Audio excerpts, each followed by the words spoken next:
Балалар, номері 4-ші тапсырманы қалай орындаймыз? Тура теңдіктер мен теңсіздіктер құрастыр депті. Тура теңдік және теңсіздік. Салыстырушы болу керек қой бізде. Тура теңдік дегеніміз тең, ал теңсіздік дегеніміз артық немесе кем болады. Ортасы.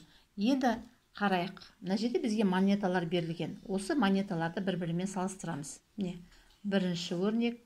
Мына екеуін салыстырамыз, мына екеуін салыстырамыз, мына екеуін салыстырамыз, сосын мына екеуін салыстырамыз. Қарай қалай салыстырамыз? Енді мына екеуін көрсетейін сіздерге. 20 теңгеліктен 2 монета бар, және 2 теңгеліктен 1 монета бар. Оны қалай жазамыз? Жазайық.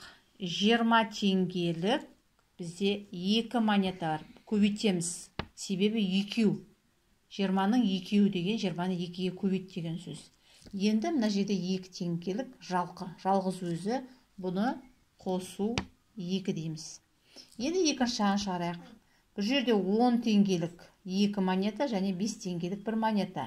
Оны қалай шығарамыз? 10 теңгелік 2 монета. Көбейту 2. Екеуі бар деген сөз 10 теңгенің. Және қосамын 5 теңгені. Енді салыстырамыз, екі жағын шығарайық. Міндетті түрде көбейту амалы бірінші орындалады. 20-ға 2-ні көбейтеміз. Немесе 20-ға 20-ны қосамыз.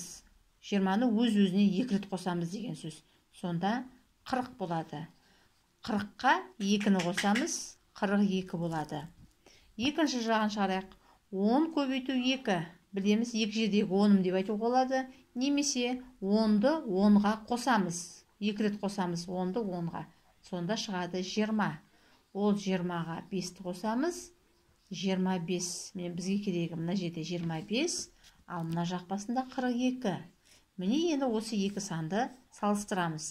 42 артық 25-тен. Дәл осылай қалғандарында өрнек құрып шығарамыз.